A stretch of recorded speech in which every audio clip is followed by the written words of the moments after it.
Men don't put in efforts to understand a woman. Men don't. Woman is willing to sacrifice her expectation and give too much of love. That guy will be like a puppy. How grooming is important in a relationship. Men don't do. Men do a face wash और वो कहते हैं ना खुदा का दिया हुआ हुस्न ऐसे आ जाते हैं. Girls love surprises. बोलना कौन पड़ेगा. देता है? मतलब हम खुद बता के सरप्राइज लें. बोलना पड़ेगा. ये आपको कंडीशनिंग करनी पड़ेगी. आप 1-2 साल समझाओगे तब वो तीसरे साल में करेगा. Why every man can't be a pookie like Virat Kohli? इन दोनों ने बहुत ज्यादा इन्वेस्ट किया है अपने रिलेशनशिप को इम्प्रूव करने के लिए. एक पॉडकास्ट की रील है जिसमें बहुत वायरल हुई थी कि हमें अपने इन-लॉज के साथ नहीं रहना चाहिए, पास में रहो बट एक ही घर पे नहीं रहो. क्या वो रिलेशनशिप्स बेटर करने में हस्बैंड वाइफ के हेल्प करता है? ये 50% सही है. This is very important for the boys side to understand कि आप किसी को अपने घर में लेके आ रहे हैं तो ये आपकी रिस्पॉन्सिबिलिटी है कि वो नया इंसान कंफर्टेबल फील करे. एक और छोटी सी टिप है टू ऑल द मेन. सारी लड़ाइयां नहीं जीतनी होती. कभी कभी हार जाएगा. ठीक है. Let her win. Let her be happy. वो खुश हो जाएगी उसमें. Relationship these days are very fragile. We really need to understand the other person to save our relationships. For that reason, I have called today Amandeep Sandhu. He's a master relationship coach and also a clinical therapist. He will tell us how we can have a good relationship with either partner and how to overcome the conflicts between in-laws. And plus, if you are a woman, I will highly encourage you कि आप अपने husbands को ये video ज़रूर दिखाओ. And if you are a man, please अपनी wife को भी ये वीडियो ज़रूर दिखाना. Don't forget that. And if you like the video, don't forget to hit the like button and also subscribe to my channel for more such content. Thank you. Hi Aman, so you are clinical therapist, master relationship coach. I want to ask you one personal question first. Why people change after marriage? People change after marriage because of two main reasons. One reason is that they take each other for granted because there is no chase anymore. So a lot of people feel excited when they don't have something, and there is a strong desire to get that thing. And that's why we put a lot of efforts into, let's say, buying a new car or a new house because it's an upgrade. So when you want somebody new in your life, you put in a lot of efforts, and that is the human desire of wanting something. The want is very strong. लेकिन once we have it, तो automatically आप थोड़े से ना complacent हो जाते हैं. आप थोड़ा सा बैकफुट पे चले जाते हैं. ठीक है, आई हैव इट नाउ, तो now you looking for another चीज. सो द सेकेंड रीजन इसमें आता है बोर्डम. कि आपका रिलेशनशिप आपने बोरिंग बना दिया है. और यहाँ पे बहुत लोग नहीं मानेंगे, मुझे पता है, क्योंकि लोगों को लगता है कि शायद स्टेबिलिटी ही तो अच्छी है. Stability is a good thing that they want. But एक कौन सी बुक में लिखा है कि स्टेबिलिटी एक्साइटिंग नहीं हो सकती. तो ये जो हमारा माइंडसेट है कि शादी के बाद आप फन नहीं कर सकते, आपको बाहर कम जाना है, या फिर पार्टीज में मत जाइए, एक्सपेरिमेंट मत कीजिए, ये सब आपको शादी के बाद ज़्यादा करना है क्योंकि आपके पास एक ही इंसान है जिसके साथ आपको ये सब कुछ करना है. But there is always a saying के रिलेशन जो शादी होती है वो दो लोगों की नहीं, दो परिवारों की होती है. So what's your take on that? And वो कितना इम्पैक्ट करते हैं कि बंदे लोग चेंज हो जाते हैं आफ्टर मैरिज? सो ये एक बहुत बड़ा फैक्टर है. हम इसको मना नहीं कर सकते. इसमें डिपेंड करता है कि जो आपके इन लॉज हैं वो कितने अकोमोडेटिंग और एडजस्टिंग हैं. अब यहाँ पे प्रॉब्लम आती है जनरेशनल गैप की.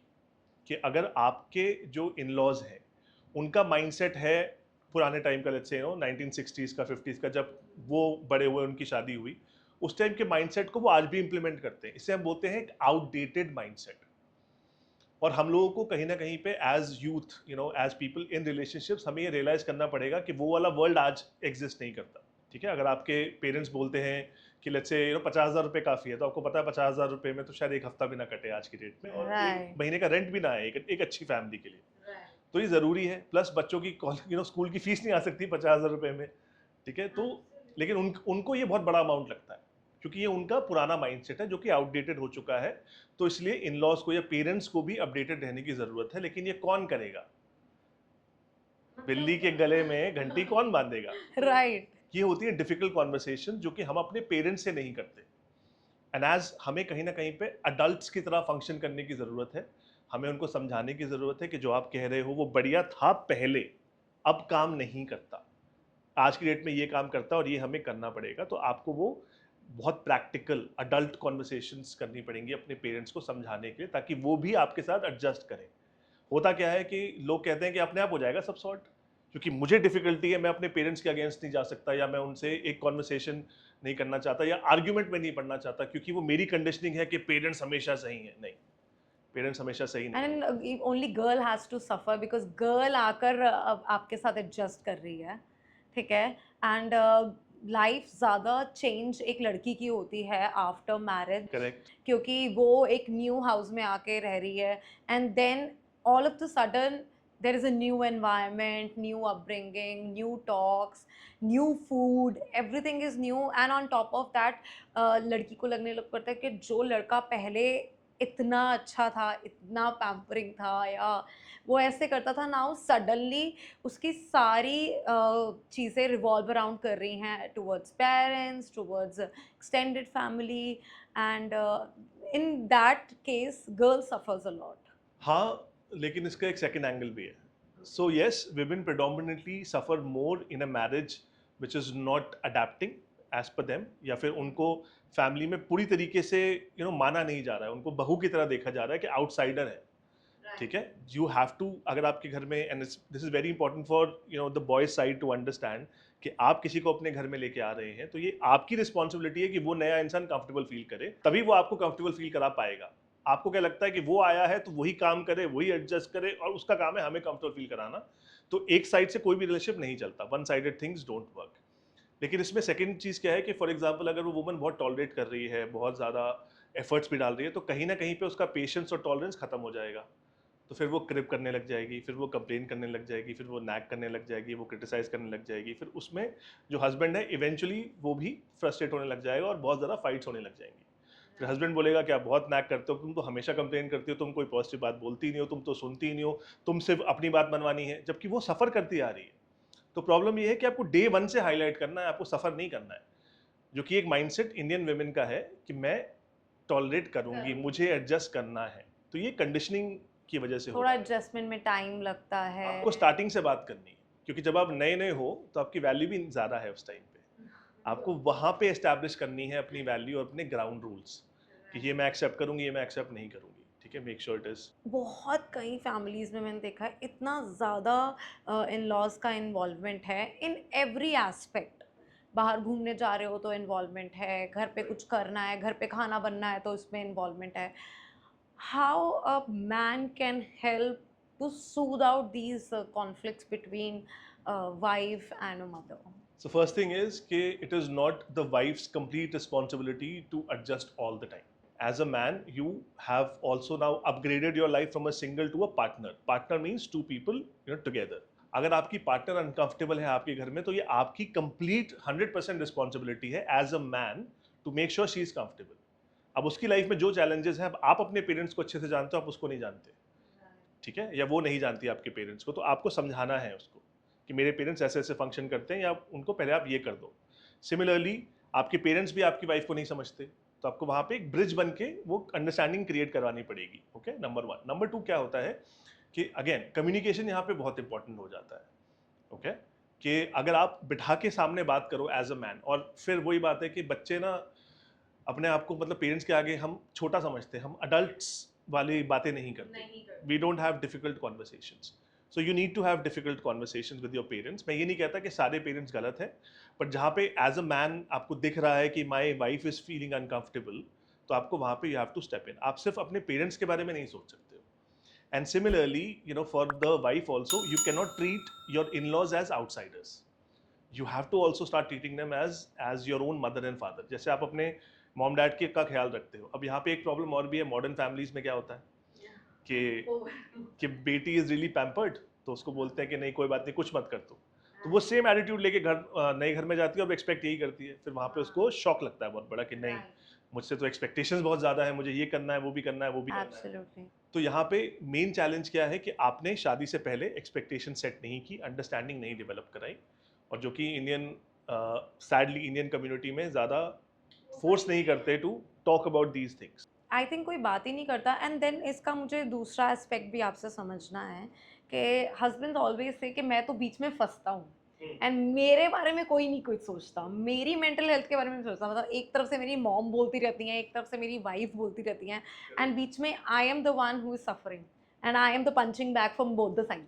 He's absolutely right. But मेरा सवाल ये है, 2 साल तक क्या कर रहे थे? जब दिख रहा है कि कॉन्फ्लिक्ट होनी स्टार्ट हो गई है, तो वेट क्यों किया? तब ये क्यों सोचा कि मेरी मम्मी और मेरी बीवी आपस में देख लेंगे, मैं पीछे रहता हूँ? तो क्यों किया? आपके डिसीजन से आपकी लाइफ के कॉन्सिक्वेंसेस डिटर्मिन होते हैं. आप अच्छे डिसीजन आज लोगे, आने वाले टाइम पे, या लेट्स से डिफिकल्ट डिसीजन आज लोगे, आने वाले टाइम पे आपकी लाइफ आसान होगी. जहाँ पे आपने इजी डिसीजन आज लिए, तो आने वाले टाइम पे लाइफ मुश्किल हो जाएगी. और यही मुश्किल है, आपको प्रीएम्प्टिवली अज्यूम करना पड़ेगा कि मेरी मॉम और मेरी वाइफ लड़ते रहते हैं, हाँ, तो मुझे इंटरफेयर करना चाहिए. अगर आप पीछे रहोगे कि कोई बात नहीं, वो सॉर्ट कर लेंगे, तो ये आपकी प्रॉब्लम है कि आपको कॉन्फ्लिक्ट मैनेजमेंट या कॉन्फ्लिक्ट रेजोल्यूशन नहीं आती. ये आपकी मिसिंग स्किल है. whose side वो man should take? Both, because both are important. उसकी फैमिली तो दोनों है ना. फैमिली के अंदर कोई साइड नहीं होती. Family is the entire side. What you said कि family is the side, I agree, but then I agree to one thing also कि मतलब तुम्हें समझाना तो चाहिए ना. but a lot of men's I have मतलब known कि वो समझा ही नहीं पाते हैं अपनी बात को, ना वाइफ को ना उनको. And then in between they keep on saying कि नहीं मैं सफ़र कर रहा हूँ, मैं सफ़र कर रहा हूँ, मैं सफ़र कर रहा हूँ. And on the other side mom का अपना हिसाब किताब चल रहा है, वाइफ का अपना हिसाब किताब चल रहा है, उनका अपना हिसाब किताब चल रहा है, and that mutual thing is not coming. So how to deal with that कि even if the involvement is there of in-laws कि couples के बीच में at least आपस के बीच में mutual understanding बनी रहे. ठीक है, तो यहाँ पे 2 फैक्टर्स हैं. पहला कि एज अ मैन आपने इंटरफेयर नहीं किया, तो अगेन पॉइंट वही आता है कि आपको डिफिकल्ट कॉन्वर्सेशन से डिफिकल्टी है. So you lack the confidence internally to have a difficult conversation with your own family member. या तो आपको बचपन से कंडीशन किया गया है कि हमसे आर्ग्यू मत करो. कुछ पेरेंट्स ऐसे होते हैं जो कि बहुत अग्रेसिव होते हैं, बोलते हैं हमारी बात मानो हमेशा. तो बच्चे का माइंडसेट है कि ठीक है, मॉम डैड से आर्ग्यूमेंट अवॉइड करो, क्योंकि मुझे ड्रामा नहीं चाहिए, मुझे अपना मूड नहीं खराब करना. तो ये आफ्टर मैरिज नहीं चलता, क्योंकि आप एक इंसान को अपनी लाइफ में लेके आए हो. अब उसकी कंडीशनिंग नहीं हो रखी ना आपकी तरह कि वो एस्केप करे, वो तो इमोशनली अफेक्ट हो रही है. तो ये आपकी मॉरल रिस्पॉन्सिबिलिटी है. तो आपको you need to learn conflict management and how to have difficult conversations with your own parents. Number 1. Number 2, as a wife I really feel कि women need to let go of the emotional reaction to every situation. आपका primary response mechanism अगर emotional है, तो वहां से भी emotions ही आएंगे. आप अपनी सास से बात कर रहे हो, शी इज ऑल्सो वुमन. आप इमोशंस में आपको क्रिटिसाइज करो, वो भी आपको क्रिटिसाइज करे. आप उनको बोलो नहीं मैं तो ये करूंगी, वो आपके ऊपर और रिस्ट्रिक्शन डालेंगी. तो what is important is to build an understanding. तो पहले वो अंडरस्टैंडिंग बिल्ड करने में आपको एफर्ट डालने पड़ेंगे. ये मुश्किल है, ये मुश्किल है, मैं क्लियरली बता रहा हूँ. पुरानी जनरेशन के साथ अंडरस्टैंडिंग डेवलप करना बहुत मुश्किल है, लेकिन इम्पॉसिबल नहीं है. हो सकता है कि आपको 1 साल लग जाए, 1.5 साल लग जाए, लेकिन उसके बाद वो बन जाएगी अंडरस्टैंडिंग. आपने अपने पेरेंट्स को भी तो मनाते हो ना, उनके साथ तो गिव अप नहीं करते. इन लॉज के साथ क्यों गिव अप करते हो? क्योंकि आप उनको पेरेंट्स नहीं मानते. ओके, पेरेंट्स नहीं मानते. आई थिंक फिर I think love and respect comes mutually. तो इन लॉज मतलब बैक जो हमारे से ऊपर जनरेशन वाले इन लॉज हैं, I think they should also understand the same thing कि उन्हें भी वो बेटी वाला दर्जा बहुत जगह पे, I think today also 80-90% daughter in laws को वो बेटी वाला दर्जा आज भी नहीं दिया. 90% से ऊपर को नहीं है. नहीं है. नहीं है, करेक्ट. एंड हमारी जनरेशन फिर भी दोनों जनरेशन्स के बीच में फंस रही है. करेक्ट. कि हम लोग उनकी भी सुन रहे हैं and we are trying to navigate our emotions and think कि हम आगे वाले अपने बच्चों को ये वाला ट्रॉमा ना दे के जाएं. एंड उसमें हम भी तो नेविगेट ही कर रहे हैं ना. करेक्ट. बट ऊपर वाली जनरेशन को समझाना इज़ वेरी डिफिकल्ट. तो तभी इसलिए ज़रूरी है कि आप पहले एफर्ट डाल के चेक कर लो क्या वो समझ रहे हैं या नहीं समझ रहे हैं, कितने हद तक समझ रहे हैं. अगर कुछ एडजस्टमेंट है उनकी साइड से तो होप है, यानी कि आप एफर्ट्स डाल सकते हो. अब अपने एफर्ट्स डालने का तरीका आपको ना यहाँ पे टेस्टिंग करनी पड़ती है. मैं प्यार से बात करती हूँ तो मान जाते हैं, मैं अगर घुमा के बात करती हूँ तो मान जाते हैं, मैं गुस्से में बात करती हूँ तो मान जाते हैं, मैं अपसेट होकर बोलती हूँ कि मैं हर्ट हो गई, थोड़ा सा इमोशनल मैनिपुलेशन ड्रामा, तो क्या मान जाते हैं? तो आपको ये टेस्टिंग करनी पड़ेगी वहाँ पे, ठीक है। हम क्या करते हैं, हम एक साइड से बात करते हैं, और ये बाय द वे ये विमेन की प्रॉब्लम है बहुत बड़ी वाली इंडिया के अंदर। मैंने एक एफर्ट डाल दिया, मैं और तरीके से नहीं करूँगी, ठीक है, कि मैंने अगर यहाँ से कान पकड़ा तो मैंने सब कर लिया, अब नहीं कर सकती मैं कुछ और, नहीं। हर बार डिफरेंट तरीके से ट्राई करो ना, क्या पता कुछ काम कर जाए, ओके। एंड नहीं होंगी हमारी प्रीवियस जनरेशन चेंज, और शायद हमारे बच्चे भी यही बोलेंगे कि मॉम या डैड आप बहुत फ्लेक्सिबल नहीं हो, ठीक है। या हो सकता है कि कुछ लोग अडाप्ट कर गए, लेकिन क्या होता है कि आपको ट्राई करके एक बार देखना है बिफोर गिविंग अप, ताकि आप कल को गिल्ट के साथ ना जियो कि हमने बहुत बड़ा स्टेप ले लिया, काश हम एक दो बार ट्राई करते। अब इस बीच में हस्बैंड वाइफ के रिलेशनशिप्स में इतना ज़्यादा कॉन्फ्लिक्ट स्टार्ट हो जाता है, silent treatment, emotional abuse and not talking to each other for very long time, वही again silent treatment and blame game. वो रिलेशनशिप कॉन्फ्लिक्ट इतना ज़्यादा बढ़ता जाता है कि I have seen that because of these small small conflicts going to converting into divorce yes, or living apart together, and so that's new word which is coming these days. And what's your take on that, how to deal with that? जो भी आपकी relationship की conflicts हैं, चाहे वो mom dad को लेके, बच्चों को लेके भी बहुत होती है, बहुत। ठीक है।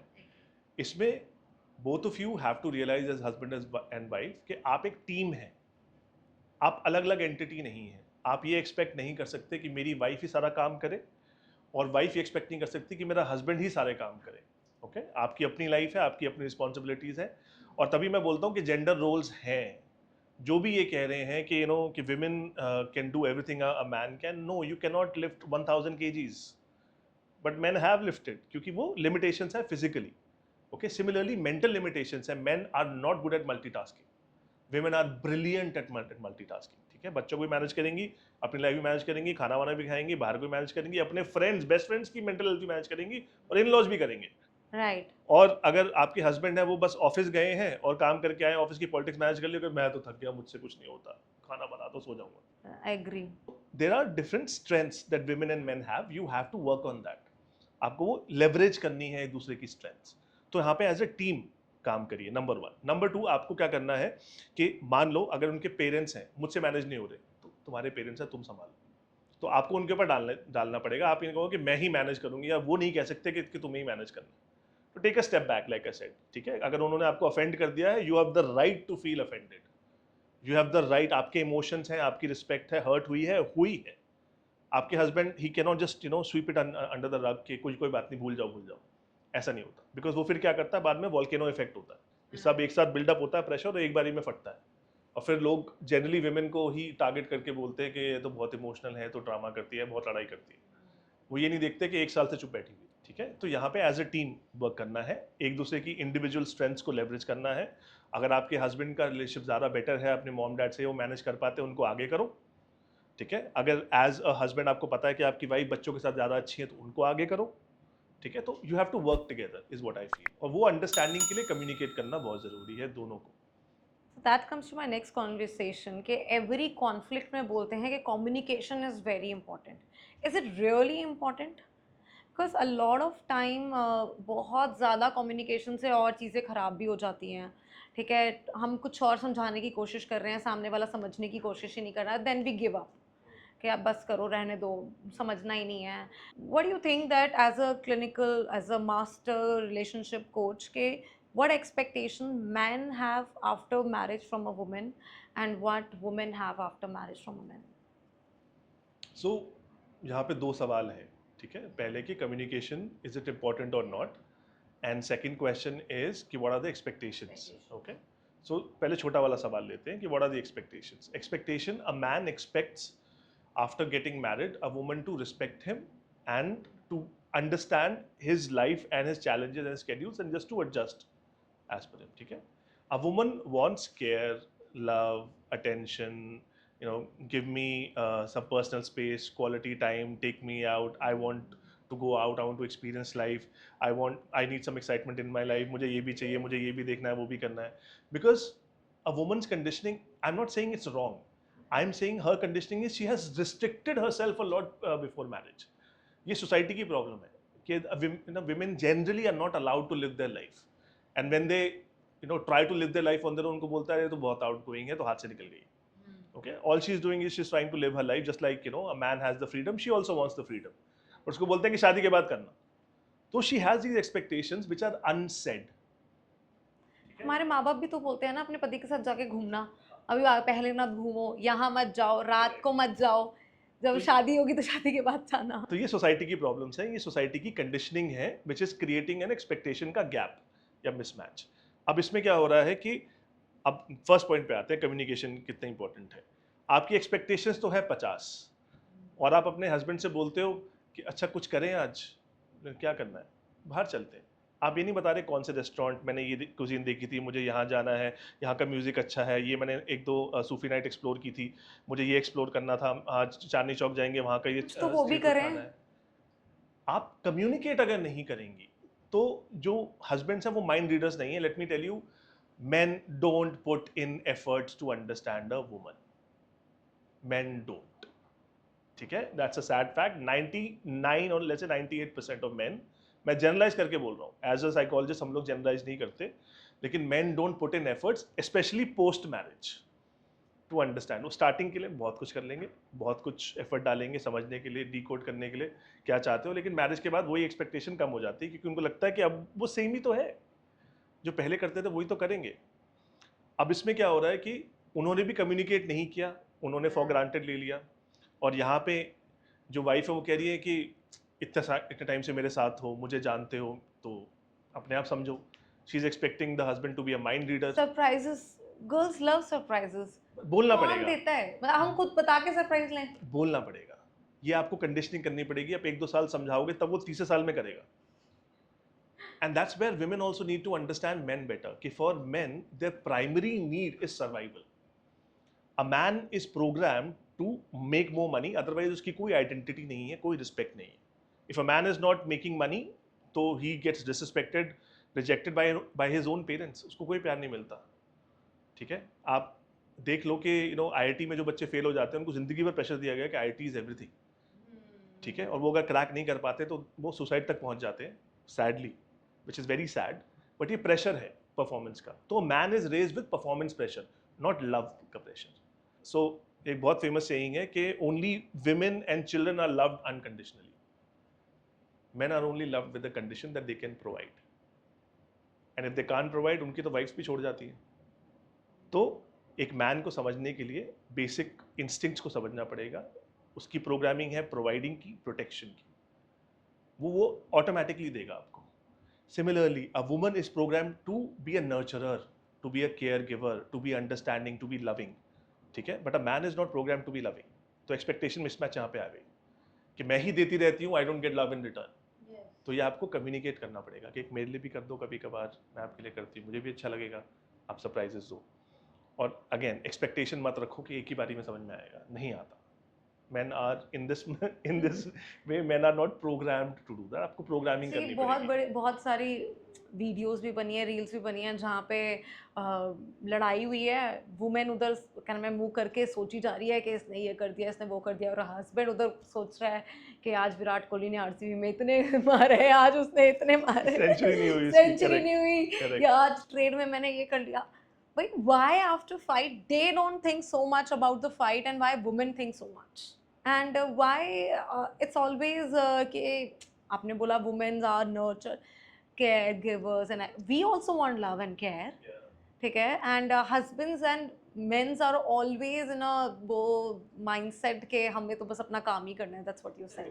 देखो क्या होता है कि when a woman is fighting external battles in the world, वो जाके सबको बताती है कि मेरे ऑफिस में पॉलिटिक्स हो गई, मेरे बॉस ने ऐसे बोल दिया, या फिर मेरी टीम अच्छी नहीं है, मेरे को ये करते हैं वो करते हैं, या मेरी बेस्ट फ्रेंड ने मेरे साथ ऐसा कर दिया, उसने वो कर दिया. Because she is allowed to express. When men express their emotions, they are judged कि ये तो वीक है, he doesn't know how to handle life. He is told to man up, grow up, बड़े हो जाओ, हमेशा क्रिप कंप्लेन करते रहते हो, यही लाइफ है, जियो उसको. ठीक है, because men are being conditioned by men and women are being conditioned by women. ठीक है, that's a hard fact of life. So अब क्या हो रहा है इसमें कि अ मैन उसकी प्राइमरी नीड आपको प्रोवाइडिंग की है, ठीक है, प्रोटेक्शन की है। तो ही मेरे घर पे पैसा है, I have a roof over my head, गाड़ी है, घर पे खाना आ रहा है, बच्चों की स्कूल की फीस जा रही है, सब प्रोवाइड हो रहा है, बढ़िया। He feels he is doing his job, he doesn't feel anything else is his job, okay.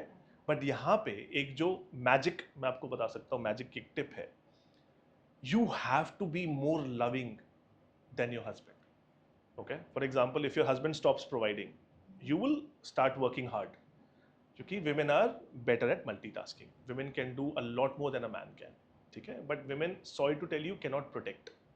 No matter what you do, it's a man's world. You cannot protect, but a man can protect, ठीक है?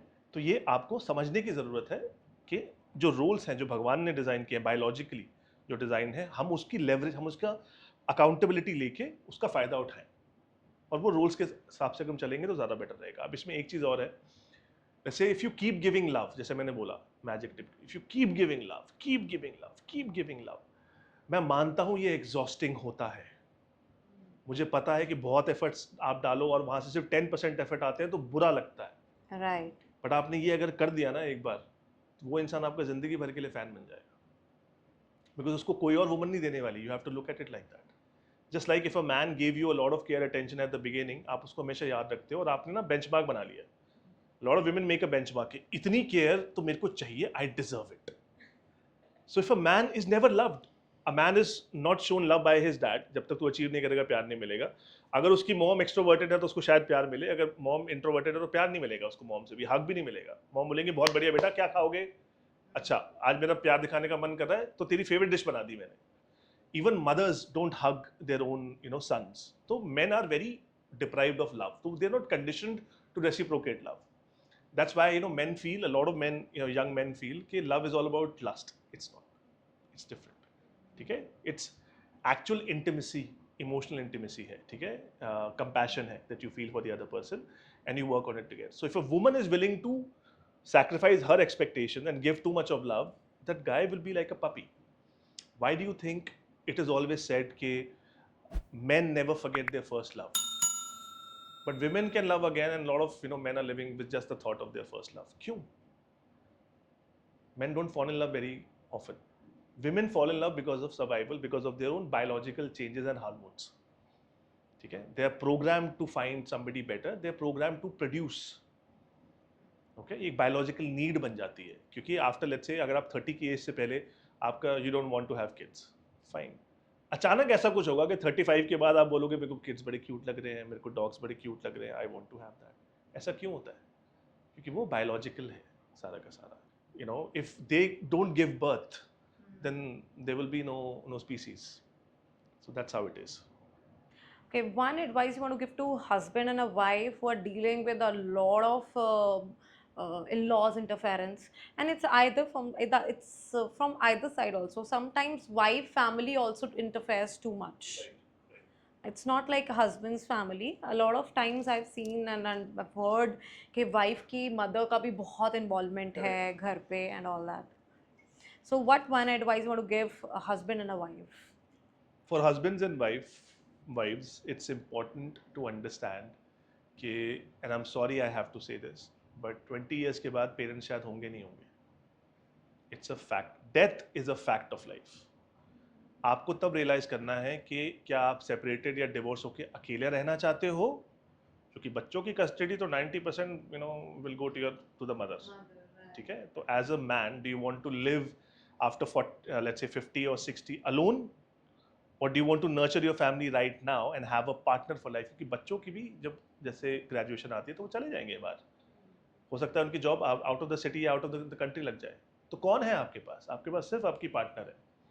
And similarly, for women also, and I know कि we live in a country जहाँ पे women think they can get a partner anytime they want. No, you can only get a partner for physical pleasure, not for emotions.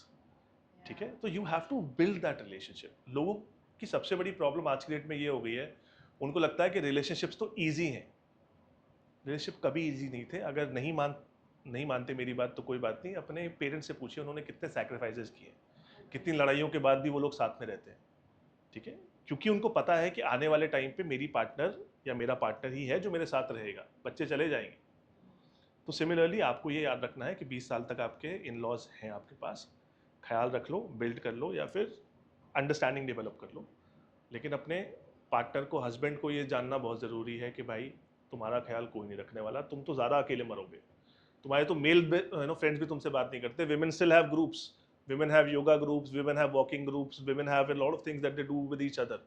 भजन कीर्तन में चली जाती हैं, आप क्या करोगे? फिर fatty liver, kidney failure, diabetes, hypertension और बेड पे पड़े रहो मोटे होके। We want to understand what do you mean by a narcissist behavior?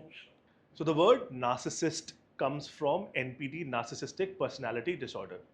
ये एक टाइप का पर्सनालिटी का फ्लॉ है जहाँ पे सर्टेन नेगेटिव ट्रेट्स एक साथ एक इंसान में एग्जिस्ट करते हैं और उसका behaviour towards the other people affect होता है। ठीक है, तो नार्सिसिज्म के कुछ मेन बिहेवियर ट्रेट्स हैं। मेन ट्रेट्स क्या है? सेल्फ ऑब्सेशन, सेल्फ सेंटर्ड होगा और खुद को ही ऑब्सेस्ड होगा, तो wants a lot of compliments, constant attention.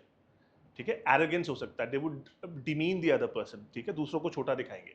Superiority complex है, everybody else is lower than me and they will treat them in a very poor manner. Okay, then righteousness, मैं ही सही हूँ, मैं सही हूँ ये बुरा नहीं है, मैं ही सही हूँ ये बुरा है, क्योंकि आप भी गलत हो सकते हो कभी कभार, आप you not open to learning lessons. Then manipulation to get what they want. Narcissist always manipulate, they are very controlling. वो आइसोलेट करेंगे आपको आपकी फैमिली से, फ्रेंड से, कि इसके पास कोई सपोर्ट ना रहे मेरे अलावा, तो ये घूम फिर के मेरे पास आएगा या आएगी। Okay, so that's what they do. और वो मैनिपुलेट करते हैं कि वट एवर दे वॉन्ट, आपको साइकोलॉजिकली, इमोशनली, फिजिकली हर तरीके से मैनिपुलेट कर सकते हैं। ये कुछ ट्रेट्स हैं। अगर तो so a person who has this is called a narcissist. लेकिन नार्सिसिज्म एक स्केल है। ठीक है, मान लीजिए ये एक 0 पॉइंट है, यहाँ पे इंसान नार्सिसिस्ट नहीं है। ये हो गया हाई एम्पैथी, कि इंसान बहुत एम्पैथेटिक है, केयरिंग है, सबके बारे में सोचता है। और ये हो गया 0 एम्पैथी। यहाँ पे जब आप पहुंचे तो ये -5 है, ये +5 है, +5 पॉजिटिव, -5 नेगेटिव। तो यहाँ पे जो है इंसान जिसके पास सारे ट्रेट्स हैं नेगेटिव, वो हो गया एक नार्सिसिस्टिक पर्सनालिटी डिसऑर्डर वाला person who can be called a narcissist. लेकिन एक इंसान कभी कभार, जैसे कि ये कलयुग है, तो कलयुग में every person is good and bad at the same time. ठीक है, तो he might have empathy for, let's say, for his own people, he may not have empathy for others. तो नार्सिसिस्टिक ट्रेट्स डोमिनेंट हो सकते हैं कुछ लोगों के अंदर। तो वो नार्सिसिस्टिक ट्रेट्स अगर आप समझेंगे तो आप एक इंसान को आइडेंटिफाई कर सकते हैं कि ये इंसान सेल्फ सेंटर्ड है, सेल्फ ऑब्सेस्ड है, अपने बारे में सोचता है, दूसरों को गलत ठहराता है, डिमीन करता है, डिसरिस्पेक्ट करता है दूसरों को, हमेशा सुपीरियरिटी ही दिखाता है हर जगह पे। तो मैं इसका एक बहुत अच्छा एग्जाम्पल देता हूँ कि जो सबसे क्लीन एग्जाम्पल है नार्सिसिज्म का, वो है दुर्योधन, महाभारत से।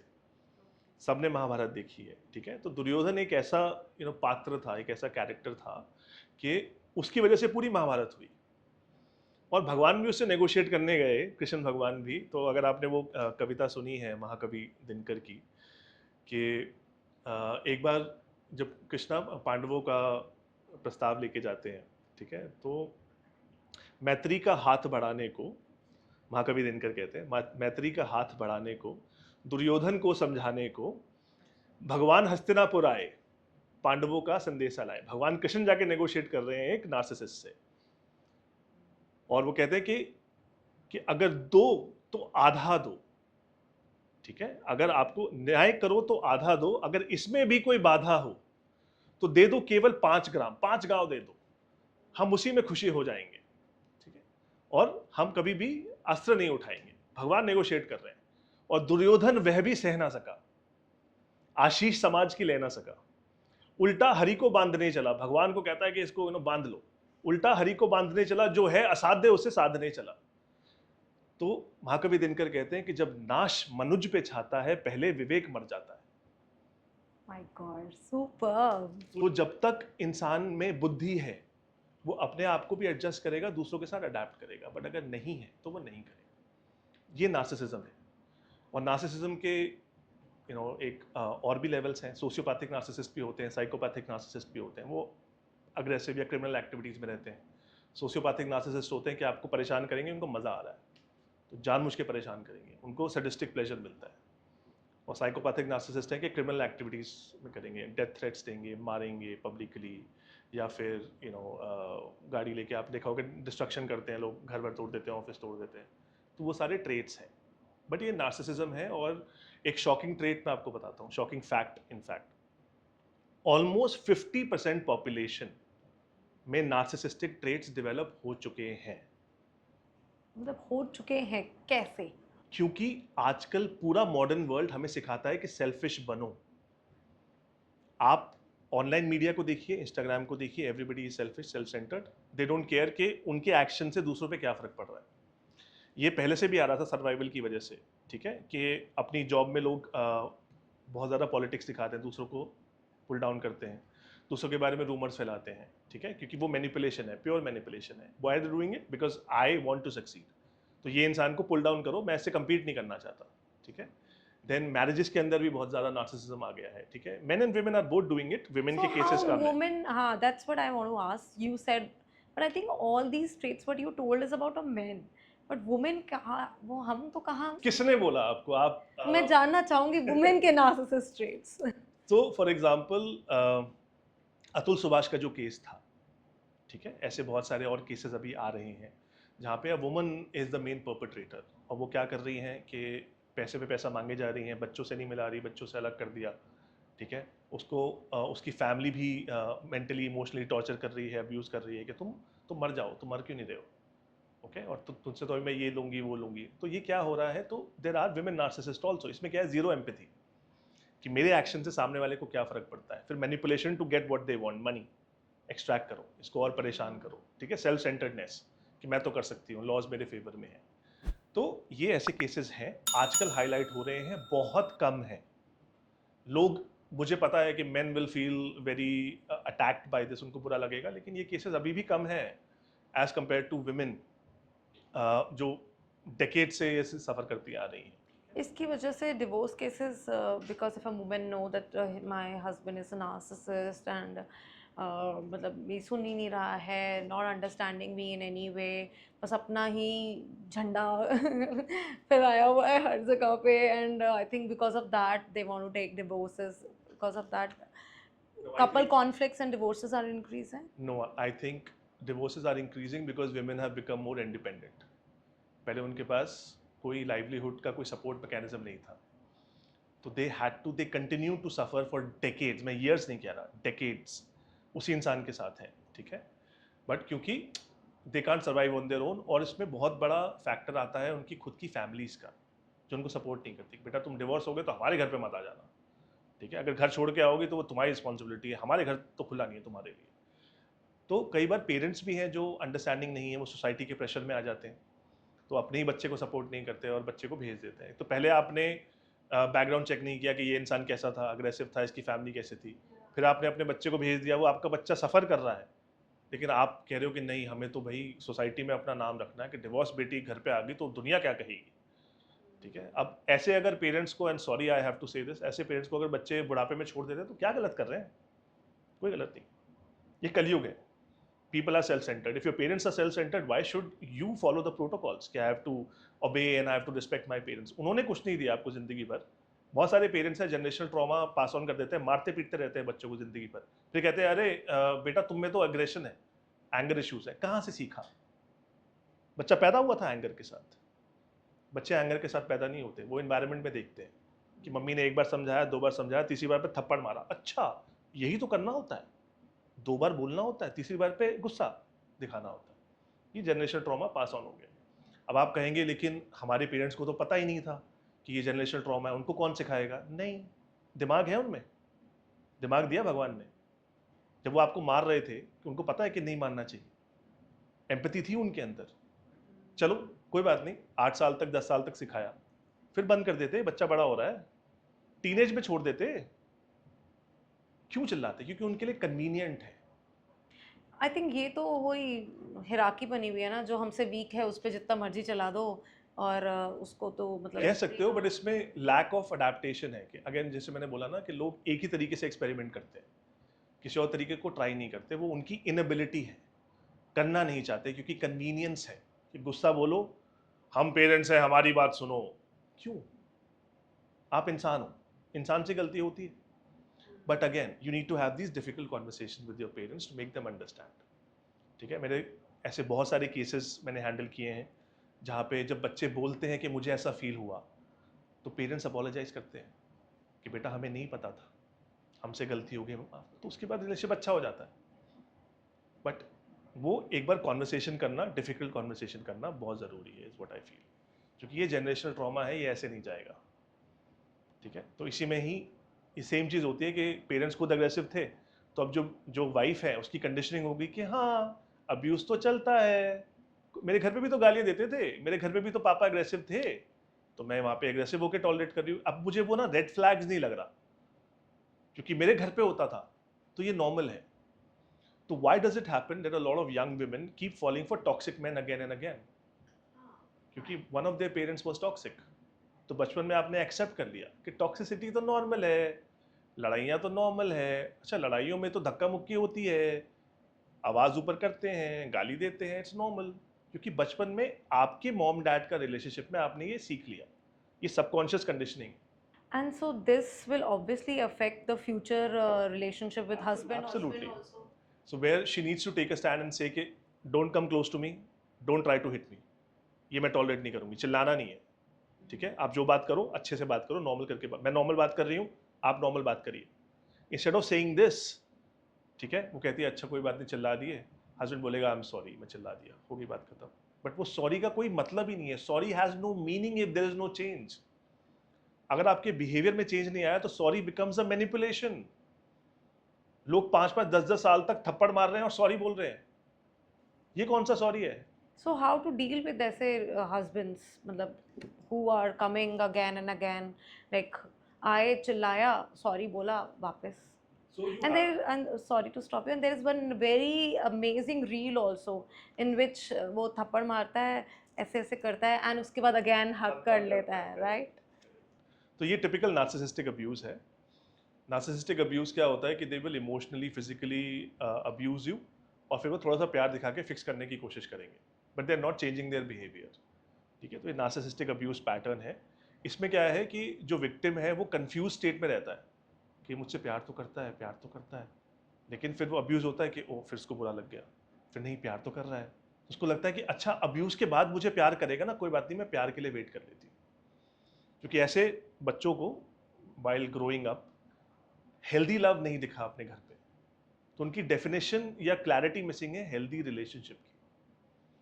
तो वो इसलिए अब दिमाग में अगर टॉक्सिक रिलेशनशिप भरा हुआ है कि हाँ मॉम एंड डैड में लड़ाई होती है, डैड डोमिनेट करते हैं, डैड गाली देती है, मॉम चुपचाप सुनती है, अच्छा तो यानी कि मेल और फीमेल में ऐसा ही तो होता है, वही वो जाके कॉपी पेस्ट करते हैं अपने रिलेशनशिप में, क्योंकि उनकी चाइल्डहुड की कंडीशनिंग है।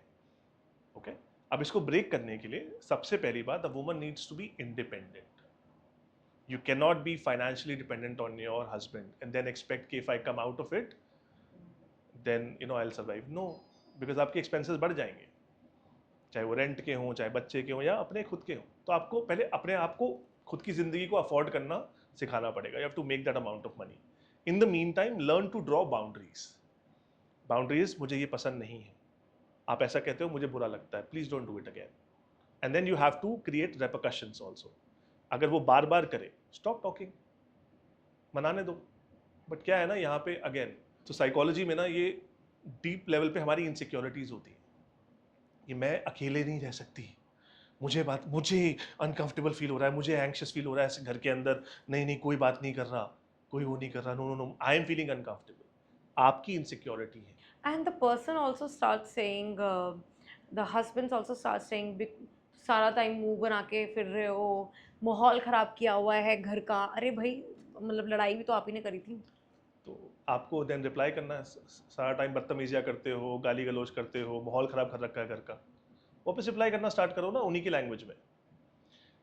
आई ऑलवेज से दिस कि tit for tat is bad, but this is how also people learn, one of the ways people learn. मैं ये नहीं कह रहा कि उनकी तरह बदतमीज हो जाओ, बट उनको उनकी चीज़ों के बारे में बताओ तो सही, उनका बिहेवियर एक उनको दिखा दो एक बार, और फिर बोलो बुरा लगा, सोचो मैं कितने टाइम से बुरा फील कर रही हूँ, आप मेरे को 10 गाली दो, मैंने एक गाली दे दी, बुरी लग गई, चुप गई, हर्ट हुआ, मुझे भी होता है। Do narcissists change their behaviors, या फिर ये traits जो childhood traumas के हैं या कुछ भी है वो उनके साथ बहुत टाइम तक रहते हैं? देखिए, नार्सिसिस्टिक पर्सनालिटी डिसऑर्डर अगर कंफर्म्ड है, यानी कि सारे ट्रेट एग्जिस्ट करते हैं साइमल्टेनियसली और हाई इंटेंसिटी पे, तो चेंज नहीं हो सकते, नो होप। लेकिन जैसे मैंने बोला, नार्सिसिज्म इज अ स्केल. अगर पॉजिटिव ट्रेट्स हैं बंदे के अंदर, एम्पैथी है, थोड़ी सी अंडरस्टैंडिंग है, कभी कभी आके अच्छा खाते हैं, प्यार भी करते हैं, केयर भी करते हैं, तो यानी कि वो इंसान फ्लिप होता है पॉजिटिव टू नेगेटिव के बीच में. ठीक है. तो इसका भी अगेन एक स्पिरिचुअलिटी से मैं एक एग्जांपल देना चाहूँगा जो I think everybody needs to understand. कि जैसे कि हिंदुइज्म में बोला जाता है कि 4 युग हैं. ठीक है. सतयुग, त्रेता, द्वापर, कलयुग. तो सतयुग में क्या था कि भगवान और शैतान के डिफरेंट वर्ल्ड्स थे, हेवन एंड हेल. ठीक है. त्रेता आया, भगवान राम का जब युग आया, तो Bhagwan and Shaitan were on the same planet, earth में थे. ठीक है. Lanka and Ayodhya. Okay. Ravan and Ram. फिर जब आया आपका द्वापर युग, तो यहाँ पे आए भगवान श्री कृष्ण और उनके मामा कंस, यानी कि Bhagwan and Shaitan were in the same family. Also Kauravs and Pandavs, same family में, good and evil are in the same family. Okay. And now it's Kalyug, good and evil are in the same person. So no person is 100% good and no person is 100% evil. But हमें ये, Very beautiful. we always have to make the conscious decision to be good. हमें ये emotional awareness, emotional intelligence के साथ चल के देखना पड़ेगा कि मेरे एक्शन, मेरे बिहेवियर से मेरी फैमिली को, मेरे बच्चों को क्या फर्क पड़ रहा है. मैं अगर अनअवेलेबल हूँ एज अ पेरेंट, ठीक है, let's say as a man I am not available to my children, so their definition of a man is somebody who's unavailable. So now these boys, when they let's say grow up, they'll be like, okay, a man just has to work. He doesn't have to be around. तुम पैसा लो ना यार, खुश रहो. पैसे से तो मन नहीं भरता. But are there some persons जो मतलब childhood trauma के साथ ये भी सीख जाते हैं कि मेरे पापा ऐसे थे, but I will not be like that. Yes. So these children are very emotionally intelligent. उनके साथ या तो उनकी environment में लोग intelligent रहे हैं जिन्होंने intellectual conversations की. They were exposed to the situation. So इसको हम बोलते हैं कि ये concept है of finding yourself. So when people understand कि मेरी घर में problem है, they go out and search for answers. कि मेरे साथ ऐसा क्यों हुआ और how do I handle this? So they go on the internet, they research, they find some very good podcasts, some spiritual gurus teaching the right things, and then they learn and then they adapt. So this is a way of cognitive restructuring. आप अपने ही mind को grow कर रहे हो intellectually. तो आप notice करिए कुछ बच्चे होते हैं जिन्होंने ज़्यादा टाइम मॉम डैड के साथ स्पेंड नहीं किया लेकिन दादा दादी के साथ किया, तो वो ज़्यादा मेच्योर होते हैं बात करने में क्योंकि दादा दादी के से इंटेलेक्चुअल डीप कॉन्वर्सेशंस करी. ओके. या फिर जो बच्चे बहुत ज़्यादा बुक्स पढ़ते हैं, बहुत दुनिया के बारे में सीखते हैं, समझते हैं, तो वो ऑटोमेटिकली मेंटल ग्रोथ होनी स्टार्ट हो जाती है. एक और इससे मुझे बहुत ही वायरल रील याद आई. एक पॉडकास्ट की रील है जिसमें बहुत वायरल हुई थी कि हमें अपने इन लॉज के साथ नहीं रहना चाहिए, पास में रहो बट एक ही घर पे नहीं रहो. क्या वो रिलेशनशिप्स बेटर करने में हस्बैंड वाइफ के हेल्प करता है? तो ये जो सोल्यूशन है ये बहुत वन साइडेड है, लेकिन ये 50% सही है. वन साइडेड इसलिए it is only thinking about the husband and wife's perspective and their life. It is not thinking कि उन मॉम डैड ने जिंदगी बिता दी ये देखने के लिए कि मेरे भी बच्चे की शादी हो, उसके भी बच्चे, तो उनकी भी डिज़ायर्स हैं. ओके. तो व्हाट आई सजेस्ट इज कि आप 1 साल 2 साल अपनी खुद की कंपैटिबिलिटी के लिए अलग रह के देख लो. अगर आपको पता है कि आपके पेरेंट्स इंटरफेयरिंग है, अगर आपके पेरेंट्स चिल्ड आउट हैं, अंडरस्टैंडिंग है, कोई इंटरफेयर नहीं करता, तो बढ़िया बात है. तो फिर आप एज अ फैमिली रहिए, उससे बेटर तो इन्वायरमेंट है ही नहीं. When a family is happy together, it's the best environment. तो एक मूवी आई थी बीच में अभी, तू झूठी मैं मक्कार. आई डोंट नो अगर किसी ने देखी है, तो उसमें जो फैमिली की डायनामिक दिखाई गई है वो एक परफेक्ट हेल्दी फैमिली है. वो फैमिली साथ में रहती है, खाना खाती है, मजाक करती है, एक दूसरे के साथ सपोर्ट करते हैं अनकंडीशनली, एक दूसरे की लाइफ में इन्वॉल्व है. हाँ, थोड़ा सा प्राइवेसी और स्पेस कम था, बट मुझे लगता है कि वहाँ पे you have to be emotionally intelligent as a man और a woman to build your own personal space in your relationship. But वो एक बहुत बढ़िया एग्जाम्पल है हेल्दी फैमिली डायनामिक का. तो coming back to your question, should you live apart? Yes, 1 to 2 years depends upon if you know your family is not very understanding. लेकिन 2 साल के बाद वापस आ जाओ. ठीक है. और इस टाइम पे क्या होगा, the wife also needs to spend time with the in laws. जब आप साथ में रहते हो ना, तो ज़्यादा चीज़ें दिखाई देती हैं जो नेगेटिव है. जब आप आते हो, खाना खाते हो, थोड़ी देर मिलते हो, घूमते हो, घामते चले जाते हो, तो बड़ा अच्छा लगता है. तो वो अंडरस्टैंडिंग और वो घुल मिलने का आपको टाइम मिल जाएगा, क्योंकि हमारे कल्चर के अंदर प्री मैरिज ज़्यादा अलाउ नहीं करते घुलना मिलना. तो ये 1-2 साल तक तो बढ़िया है, लेकिन और जैसे ही बच्चा हो जाए तो बच्चे के साथ आपको ऑफ कोर्स इन लॉज का सपोर्ट मिलेगा, तो मूव इन करिए.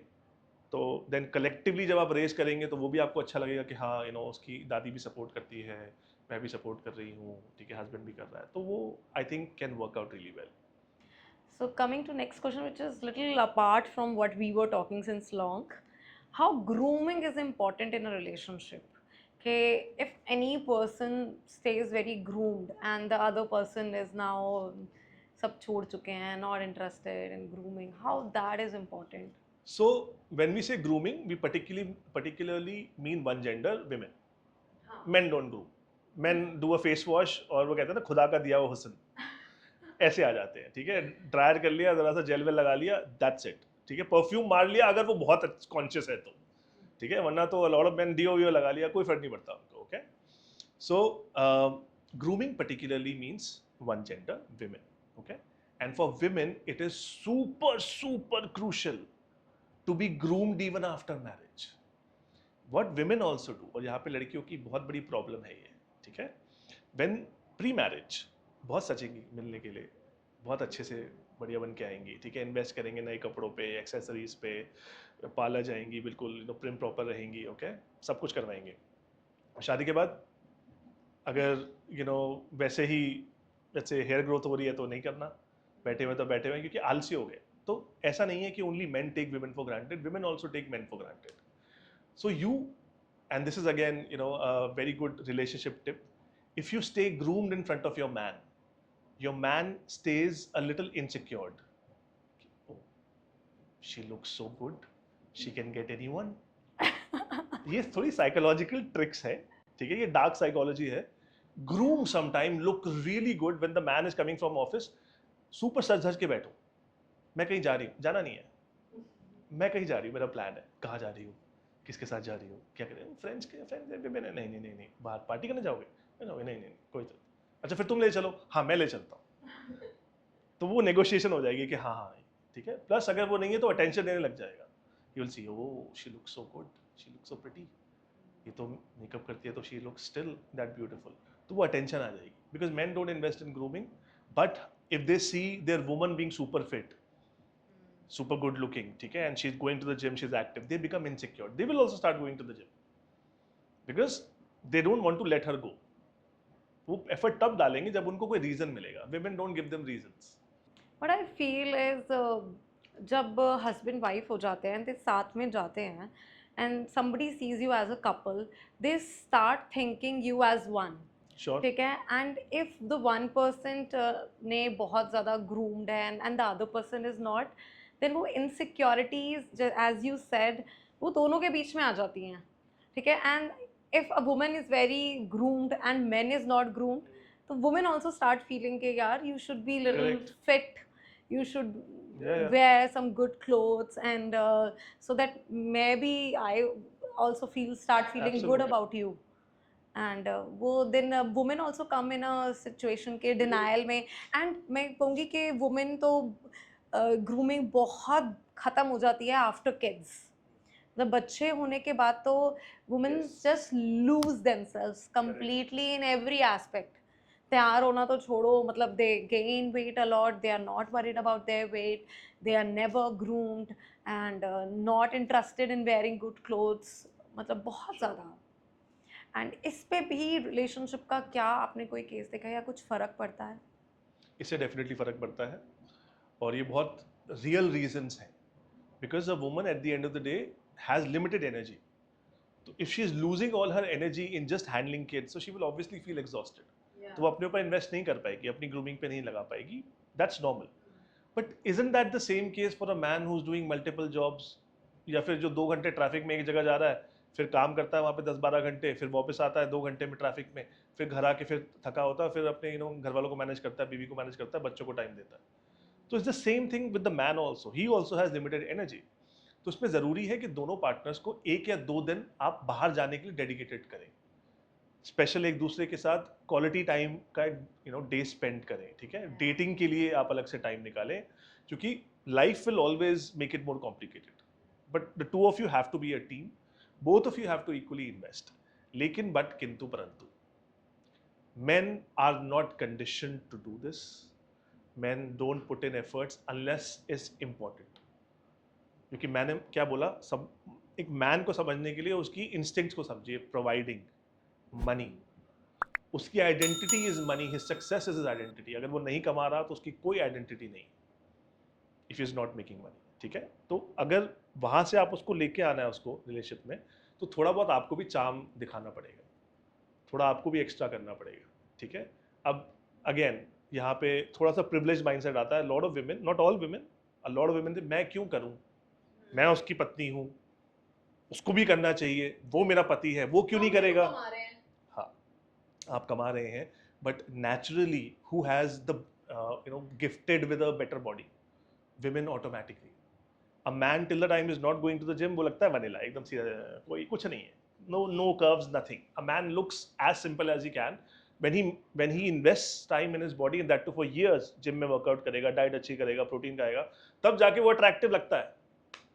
Women are naturally attractive, and that is the blessing of God. God has created this कि women, and this is why we say कि women are born second, तो पहले rough copy आती है, man is a rough copy। ठीक है, women are the superior sex is what I believe, except for physical strength, mental sense. But हाँ, women के जो चैलेंजेस हैं वो इमोशनल है, because you have to give birth and you deal with emotions every month when you going through PMSing, और you have those 3-4 days। Menstruation के time पे pain हो रहा है, पेट में क्रैम्प्स आ रहे हैं, मूड स्विंग्स हो रहे हैं, ये आपके इमोशनल चैलेंजेस हैं। आपका पार्टनर सपोर्ट कर सकता है, लेकिन आप ये अगर लेट्स से 12-13 साल की एज से आप ये झेलते आ रहे हो, और आपके हार्मोनल इम्बैलेंसेस ऊपर नीचे हो रखे हैं, पीसीओडी, पीसीओएस बहुत कॉमन हो गए हैं आजकल, तो ये आपको ख्याल रखना है अपना। I think women after marriage, they are also so centered about family, about husband, कि अपना आपको भूल जाती हैं, and then next comes kids. After kids तो they just lost themselves, कि मतलब वो भूल ही जाती हैं कि वो खुद कौन है, अपनी खुद की आइडेंटिटी भूल जाती हैं, and that's how they dive deep into depressions, postpartum depression and all, क्योंकि अपने अपना करियर तो दाव पे लगा ही दिया है, उसके बाद पूरी लाइफ को अपने सिर्फ बच्चों के आसपास रिवॉल्व करा दिया है, एंड उसमें खुद ही डिप्रेशन में चली जाती हैं। So how to deal with all this? I think this is the perfect question, और ये शायद 90% women will relate with. I agree. Perfect question है ये। इसका बहुत सिंपल सा आंसर है, you have a life, have your dreams. क्या हुआ आपके ड्रीम्स को, क्यों सेक्रीफाइस किया बच्चों के लिए? कौन कहता है कि बच्चों के साथ आप नहीं कर सकते? कौन कहता है कि बेबी स्टेप्स नहीं ले सकते? कौन कहता है कि एक ही महीने में सब कुछ करना है? 1 साल में करो, 3 साल का प्लान बनाओ, 5 साल का प्लान बनाओ। Men also when they target a business, they never think कि मैं 1 महीने में 100 करोड़ बनाऊंगा। वो बोलेंगे कि ओके 10 लाख से स्टार्ट करते हैं, फिर धीरे धीरे करके 1 करोड़, फिर 10 करोड़, फिर 100 करोड़। ठीक है, तो similarly women also have to have an identity. You need to have your dreams, go chase your dreams. Let me tell you something very shocking. Everybody who listens to this will be shocked. Check with your mothers if they have pain in their joints. Arthritis का उनको pen है, legs move नहीं हो रही हैं, या joints या knee cap के अंदर जो फ्लूइड है वो ड्रेन हो गया है, उनसे पूछना, mom do you feel stuck in life? आपकी लाइफ कहीं आगे नहीं जा रही है, आपने बहुत टाइम से कुछ नहीं किया है? वो बोलेंगी यस बेटा। आपको कैसे पता? क्योंकि एक डिप्रेशन का बहुत बड़ा सिम्टम होता है कि वो आर्थराइटिस या आपके जॉइंट्स को इम्पैक्ट करता है। आपका सबकॉन्शियस माइंड कहता है तुम ये लेग्स को तो यूज नहीं कर रहे हो आगे बढ़ने के लिए, तुम्हें इसकी जरूरत ही नहीं है, तो आपको लेग का पेन दे देगा। That's so deep. I think nobody will understand that. A lot of people say कि if you have shoulder pain, that means you don't feel that you are supported by good people around you. It's actually the opposite. So let me tell you कि subconscious mind को समझने के लिए हमें अपनी body को समझना है। ठीक है, सबकॉन्शियस माइंड क्या है? तो आपका ब्रेन है। If I ask you where is your brain, आप बोलोगे यहाँ पे। If I ask you where is your mind, you can't point here, क्योंकि brain and mind are different. ठीक है, brain is the physical organ. Yeah. If I ask you where is your consciousness, where your identity, आप बोलोगे पूरी मेरी identity है, personality हर जगह है। पर्सनैलिटी यहाँ पे नहीं है, पर्सनैलिटी फेस पे नहीं है। So collective of your memories, your values, your experiences of life, ये आपका सबकॉन्शियस माइंड है। Subconscious mind is your memory bank. It's an electromagnetic field around our body. हम बोलते हैं कि एनर्जी फील्ड है हमारी बॉडी के अराउंड, स्पिरिचुअलिटी में बोलते हैं ऑरा। ठीक है, चक्रास वगैरह, तो ये सबकॉन्शियस माइंड है। सबकॉन्शियस माइंड क्या करता है? आपकी लाइफ के कुछ ट्रॉमास को सर्टेन एरियाज में स्टोर कर देगा। फॉर एग्जाम्पल, अगर आपका हेड बहुत हैवी रहता है, हेडेक्स होते हैं फ्रीक्वेंटली, तो आप नेगेटिव सोचते हो। You don't have overthinking, you have negative overthinking. You're continuously imagining negative life events. अगर if you have difficulty in looking at yourself in the mirror, you have low self esteem. अगर आपको गले में दर्द होता है, ठीक है, गले में हैवीनेस फील होती है, तो यानी कि आप एक ऐसे एनवायरनमेंट में हैं जहां पे आपको बोलने नहीं दिया जा रहा, या जॉ में आपको दर्द होता है, तो आप खुद को रोक रहे हो कि मैं कुछ बोल ना दूं, या आपके गले में पेन आगा कि मैंने अपने आप को रोका हुआ है, ठीक है। अगर आपके शोल्डर्स में होता है, नेक एंड शोल्डर्स में या बैक ऑफ द शोल्डर्स में होता है, तो होता है रिस्पॉन्सिबिलिटीज का स्ट्रेस। ये स्ट्रेस डिपॉजिट्स के एरियाज हैं। अगर आपकी चेस्ट में है तो है relationship pain, anger, hurt, disappointment, lack of self love. 5 type के पेन यहाँ पे चेस्ट में आएंगे। देन अगर आपको पेट में आपको गुड़गुड़ होती है, एंग्जाइटी होती है, एंक्शियसनेस होती है, या फिर अपसेट स्टमक होता है, तो you have anxiety about the future, you worried about the future, क्या होगा। अगर आपको लोअर बैक में पेन है, lot of people will now feel this, जिनको लोअर बैक में पेन होता है उनकी लाइफ के 2 मेन प्रॉब्लम्स हैं। Number 1, I don't feel supported, I had to do everything myself, या फिर nobody understands me, nobody loves me. क्योंकि आपकी जो रीढ़ की हड्डी है आपको सपोर्ट करती है, तो सपोर्ट नहीं मिला तो सपोर्ट में दर्द हो रहा है। Similarly legs take you everywhere, legs take you forward, तो लेग्स में अगर हैवीनेस है तो इसका मतलब है I feel stuck in life, I feel hopeless, मैं अटक गया हूँ कहीं या जा नहीं पा रही। और जिन लोगों को देखा गया है हमारी क्लिनिकल केसेस के अंदर भी, कि जिन लोगों को लेग्स में हैवीनेस होती है या पेन्स होते हैं लेग के अंदर फ्रीक्वेंटली, अनएक्सप्लेन पेन है, फिजियोथेरेपी करा ली, पेन किलर ले लिए, नहीं जा रहे, उनको 100% डिप्रेशन होता है, 100% होगा ही होगा, ठीक है। तो ये कुछ सबकॉन्शियस आपके स्ट्रेस को कहीं ना कहीं पे या ट्रॉमास को स्टोर करती है। My God, that's very heavy to understand. तो coming back to the questions को रैप अप करते हैं कि women need to have an identity, women need to have their own goals and dreams. छोटे रख लो, आपसे कोई ये नहीं कह रहा you have to travel 180 countries, आपसे कोई ये नहीं कह रहा कि आपको दुनिया में सबको ठीक करना है।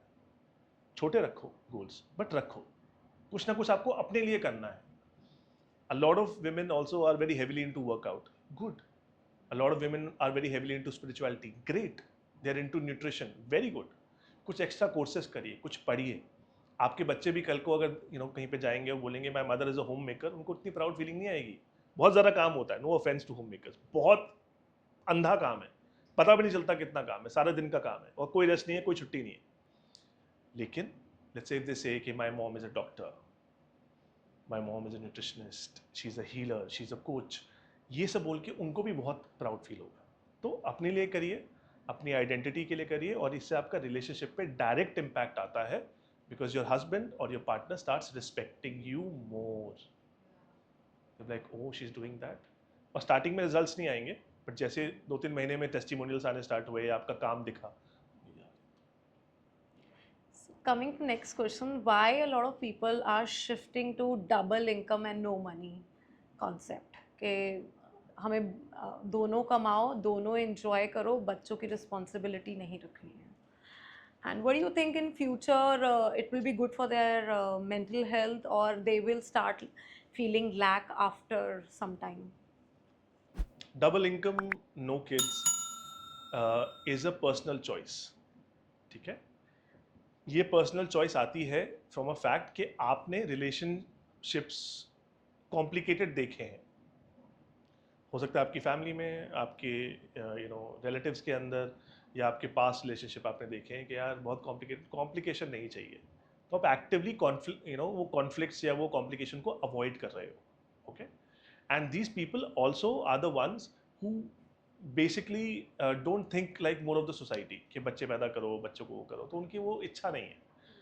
बट क्या होता है, ये जनरली ना, जैसे मैंने बोला ना कि 35 के बाद अचानक से फीलिंग आनी स्टार्ट होती है विमेन को, ठीक है। A man may not want to have kids for his entire life because he just wants to have fun, ठीक है। ये वो लोग हैं जो कहीं ना कहीं पे रिस्पॉन्सिबिलिटी से भागते हैं, या मैं अगर ईजी वे में बोलूँ तो मैच्योर नहीं है कि लाइफ इज अबाउट रिस्पॉन्सिबिलिटी, अपनी नहीं तो किसी और की तो लोगे, ठीक है। आप क्यों ऑफिस नहीं जाते, काम की नहीं ले रहे रिस्पॉन्सिबिलिटी, टीम की नहीं लेते, जब मैनेजर बन गए या फिर लीडर बन गए, रिस्पॉन्सिबिलिटी तो वहाँ भी ले रहे हो, घर पे क्यों नहीं लेनी? क्योंकि घर के लिए या तो किसी ने सिखाया नहीं, या फिर घर में पता नहीं है कैसे करना है, और ये मानना नहीं चाहते कि हमसे गलती हो गई, कि मैं सीख सकता हूँ, ठीक है। तो वो अपने आप को छोटा नहीं दिखाना चाहते, तो अपनी ही इनसिक्योरिटीज़ हैं, अपने ही ऊपर काम करने से थोड़ा सा कतराते हैं या बुरा लगता है फेस करते हुए. नाउ अगेन पर्सनल चॉइस है, अगर आपको लगता है ज़िंदगी बढ़िया बता सकते हो तो बिताइए. मैं अपने वैल्यूज़ आपके ऊपर नहीं थोपूंगा, ठीक है, आपकी इच्छा है. अगर आपको ये लगता है कि विदाउट किड्स आप and a lot of couples are also now adopting a lot of animals. Animals, pet parenting. ठीक है, पेट पेरेंटिंग करते हैं, चाहे डॉग्स ले लिए या कैट्स ले लिए, मल्टीपल, एक दो नहीं. ठीक है, क्योंकि बच्चे नहीं चाहिए तो वो क्या करें, कर तो सब्स्टिट्यूट ही रहे हो, फीलिंग तो है, प्यार तो देना है, अटैचमेंट तो है, प्यार चाहिए भी. लेकिन वो कॉम्प्लिकेशन अब इसमें हो सकता है कि कहीं ना कहीं पे finances are also playing a hidden role, कि बच्चों की एजुकेशन बहुत एक्सपेंसिव हो गई है. ठीक है, या फिर उनको लग रहा है कि maybe we are not mature enough to have kids. तो वो एज के साथ मुझे लगता है कि डिंक वाला जो फॉर्मूला है वो थोड़ा सा डाई डाउन होगा, और ऐसे कपल्स फिर लेट मैरिज करते हैं 38, 39, 40 के बाद. Why every man can't be a Pookie like Virat Kohli? Okay. So Virat Kohli की अभी जो रील इतनी वायरल हो रही है, ठीक है, कि in every after every match, ठीक है, वो कॉल कर रहा है सबसे पहले अपनी वाइफ को, ठीक है, एंड उसी को ही सबसे पहले विश कर रहा है. अभी भी हमने कल देखा आरसीबी में जैसे कि वो पूरा टाइम ढूंढ रहा था, वेट कर रहा था, he was not smiling, he was not enjoying, ठीक है, and as soon as Anushka came and he was all happy and okay. Why everyone can't be like that. So उसमें भी तो क्या है कि वो भी तो प्रोटेक्टर, वो भी तो, उसको भी तो कमाना है, उसको भी तो करना है, but he is like that, right? Sure. So दो रीजंस हैं इसके. पहला एक सिंपलर एक्सप्लेनेशन देता हूँ, फिर एक कॉम्प्लिकेटेड दूंगा. ओके, सिंपल एक्सप्लेनेशन क्या है, ये एक पीआर स्टंट है कि जहाँ पे कैमराज है वहाँ पे दिखाया जा रहा है, अपने रिलेशनशिप को प्रमोट किया जा रहा है, या फिर अपने मे बी स्पॉन्सर्स को खुश किया जा रहा है. ठीक है, तो मल्टीपल रीजंस हो सकते हैं, बिकॉज आप नोटिस करिए कई एड्स ऐसी हैं जहाँ पे इन दोनों को साथ में लिया गया है कुछ प्रोडक्ट्स को प्रमोट करने के लिए. ठीक है, तो ये भी हो सकता है कि स्पॉन्सर्स के लिए किया और एक पीआर का एक स्टंट हो. ये सिंपल आंसर है. कॉम्प्लिकेटेड आंसर ये है कि इन दोनों ने बहुत ज़्यादा इन्वेस्ट किया है अपने रिलेशनशिप को इम्प्रूव करने के लिए. आप इन दोनों की बॉडी लैंग्वेज को समझिए, ये दोनों बेस्ट फ्रेंड्स की तरह रहते हैं. ये हमेशा मजाक करते रहेंगे, एक दूसरे से छेड़ते रहेंगे, एक दूसरे के साथ रहेंगे. तो क्या हम अपने बेस्ट फ्रेंड्स के साथ कितना फ्री फील करते हैं, हम हैप्पी फील करते हैं, बिकॉज कोई जज नहीं कर रहा, कुछ भी बोलो कुछ भी करो. तो इन्होंने अपनी मैरिज को बेस्ट फ्रेंड्स की तरह ये लोग जी रहे हैं, तो एक ये रीज़न हो सकता है. अब क्योंकि बेस्ट फ्रेंड की तरह जी रहे हैं तो ज़्यादा कॉन्फ्लिक्ट्स नहीं है, दोनों खुश हैं. अब वो बात अलग है, इन लोगों की लाइफ में फाइनेंशियल चैलेंजेस नहीं है. जहाँ पे फाइनेंशियल चैलेंजेस आएंगे, बच्चे तो अभी हो गए हैं, ठीक है, but because they have so many resources they can easily manage kids also.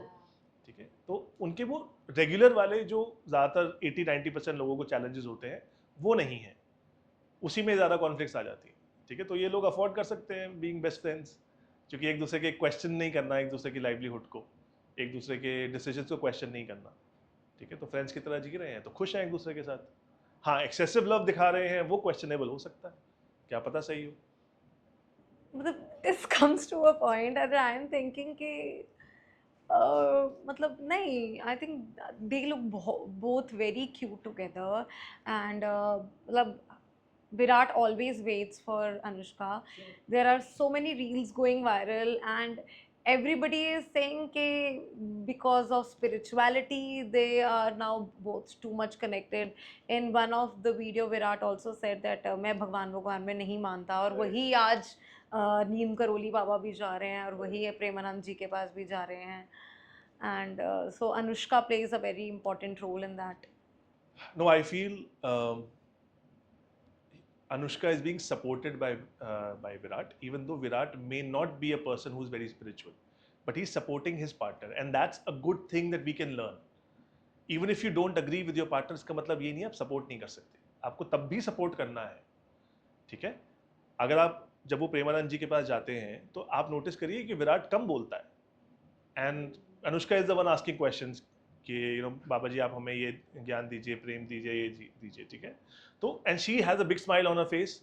Virat also has a smile but he is listening more, he is in the listening mode. तो ये ऐसे कौन करता है जो कि ज़्यादा इन्वॉल्व नहीं होता या जिसके पास ज़्यादा क्वेश्चंस नहीं है उस जर्नी में जाने के लिए. तो but he is doing what an ideal partner is suppose to do, support her, you know, his और हर पार्टनर. अब जब Virat was going through a very bad phase, उसने 2-3 साल तक I think pre world cup 2023 उसका बहुत बुरा phase चल रहा था, okay, and he wasn't scoring any centuries और internationally also he was failing, जबकि इंटरनेशनल रिकॉर्ड विराट का ज़्यादा अच्छा है, बाहर जाके ज़्यादा अच्छा स्कोर करता है, but he was doing very poor at that time. तो अनुष्का वाज बीइंग सपोर्टिव, उसके बैड फेज में इसने सपोर्ट किया, इसके बैड फेज में वो सपोर्ट कर रहा है, तो that is how relationship is suppose to be, आप सपोर्ट करते हैं।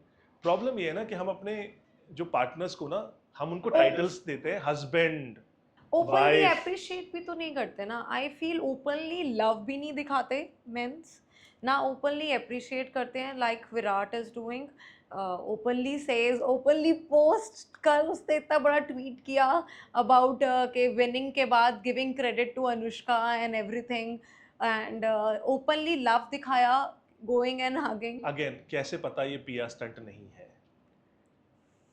कैसे पता ये पीआर स्टंट नहीं है? क्योंकि they have dedicated PR firms supporting them.